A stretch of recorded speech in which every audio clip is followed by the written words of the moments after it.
নমস্কাৰ শ্ৰদ্ধাৰ ছাৰবাইদেউসকল ইনফৰ্ম হাবৰ আন এটি গুৰুত্বপূৰ্ণ ভিডিঅ'লৈ আপোনালোকক স্বাগতম জনাইছোঁ। আশা কৰিছোঁ আপোনালোক ভালে আছে। ছাৰবাইদেউসকল সহবিদ্যায়তনিক যিবিলাক এক্টিভিটিজ বা ক্ৰিয়াকলাপে ছাত্ৰ ছাত্ৰীসকলৰ শৈক্ষিক দিশৰ উত্তৰণত এক গুৰুত্বপূৰ্ণ ভূমিকা পালন কৰে, যিয়ে বিদ্যালয়ৰ যি পৰিৱেশ সেই পৰিৱেশ আনন্দদায়ক আৰু এটা প্ৰতিযোগিতামূলক পৰিৱেশলৈ উন্নীতকৰণ কৰে। আজিৰ এই আলোচ্য শিতানৰ জৰিয়তে সহবিদ্যায়তনিক ক্ষেত্ৰৰ সম্পৰ্কে ক'বলৈ চেষ্টা কৰিম যে বিদ্যালয়ত কেনেকুৱা ধৰণৰ সহবিদ্যায়তনিক এক্টিভিটিজবিলাক অনুষ্ঠিত কৰিব পাৰিব আৰু এই সকলোখিনি কথা আচলতে স্কুল ৰুলবুকত থকা কথাৰ আলমত ক'বলৈ চেষ্টা কৰিম। আৰু ইতিমধ্যে আপোনালোকে হয়তো জ্ঞাত যে আমাৰ ৰাজ্যখনৰ মাননীয় শিক্ষামন্ত্ৰী মহোদয়ে স্কুল ৰুলবুকত থকা সকলোখিনি কথা জনাৰ কাৰণে আজি কিছুদিনৰ আগতে বক্তব্য আগবঢ়াইছিল আৰু কৈছিল তেখেতে যে বিদ্যালয় পৰিচালনা সমিতি, ছাত্ৰ ছাত্ৰী, অভিভাৱক অভিভাৱিকাৰ লগতে শিক্ষক শিক্ষয়িত্ৰীসকলে স্কুল ৰুলবুকত থকা সকলোখিনি কথা জনাৰ প্ৰয়োজন আছে আৰু সেই সকলোখিনি কথা স্কুল ৰুলবুক অনুসৰি ক'বলৈ চেষ্টা কৰিম।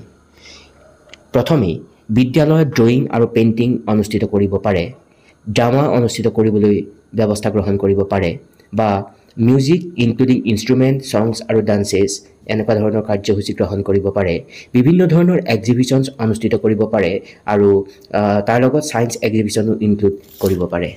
তাৰপিছত যদি ক'বলৈ যোৱা যায় বিদ্যালয়ত যিবিলাক প্ৰিপেয়াৰিং চাৰ্টছ বা মডিউলছবিলাকৰ কাম কৰিবলৈ ব্যৱস্থা গ্ৰহণ কৰিব পাৰে, মক পাৰ্লিয়ামেণ্ট কৰিব পাৰে, তাৰ পাছতেই তৰ্ক প্ৰতিযোগিতা, আকস্মিক বক্তৃতা অনুষ্ঠিত কৰিব পাৰে। বিদ্যালয়ৰ যি আমাৰ মেগাজিন আমাৰ বিদ্যালয়বিলাকত থাকে সেই মেগাজিনো আচলতে বিদ্যালয়ৰ সহবিদ্যায়তনিক ক্ষেত্ৰৰ এটা ক্ৰিয়াকলাপ। ছাত্ৰ ছাত্ৰীসকলৰ মাজত ৰিডিং আৰু ষ্টৰী টেলিঙৰ কাৰ্যসূচী গ্ৰহণ কৰিব পাৰে, এছে ৰাইটিং, ষ্টৰী টেলিং, লগতে কবিতা আবৃত্তিৰ দৰে কাৰ্যসূচীও গ্ৰহণ কৰিব পাৰে। বিভিন্ন ধৰণৰ চৰকাৰী অনুষ্ঠান যেনেকৈ গাঁও পঞ্চায়ত, মিউনিচিপালিটি আদি কাৰ্যালয়বিলাক পৰিভ্ৰমণৰ কাৰণে নিব পাৰে। হায়াৰ যিবিলাক এডুকেশ্যনেল ইনষ্টিটিউশ্যন, বিভিন্ন ধৰণৰ কলেজ, বিশ্ববিদ্যালয়, লগতে বুৰঞ্জী প্ৰসিদ্ধ কিছুমান ঠাই বা সাংস্কৃতিকভাৱে গুৰুত্ব থকা কিছুমান ঠাই পৰিভ্ৰমণৰ কৰিব পাৰে আৰু এই কথাটো আচলতে সহবিদ্যায়তনিক ক্ষেত্ৰৰ ভিতৰত পৰে। আৰু যদি ক'বলৈ যোৱা যায় বিভিন্ন ধৰণৰ যিবিলাক আমি উৎসৱ পাৰ্বণ বিদ্যালয়ত অনুষ্ঠিত কৰা হয় সেইবিলাকো আচলতে সহবিদ্যায়তনিক ক্ষেত্ৰৰ ভিতৰত পৰে।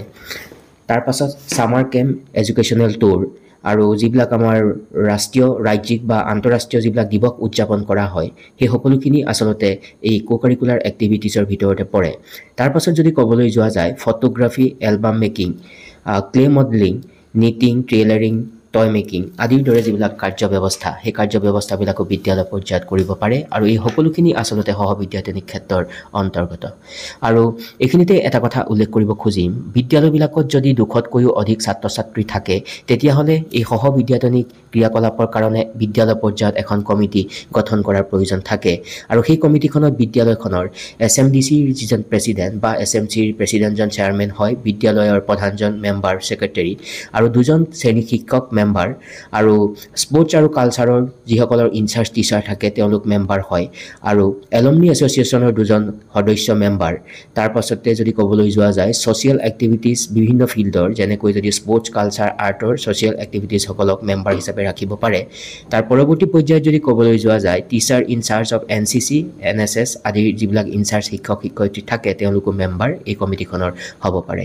গতিকে ছাৰ বাইদেউসকল যিহেতু সহবিদ্যায়তনিক ক্ষেত্ৰ এটা অতি গুৰুত্বপূৰ্ণ অংশ বুলি ক'লেও ভুল নহ'ব বিদ্যালয় শিক্ষাৰ সৈতে আৰু এনেধৰণৰে আপোনালোকে বিদ্যালয় পৰ্যায়ত সহবিদ্যায়তনিক ক্ষেত্ৰৰ কাৰ্যকলাপবিলাক কৰিব পাৰে।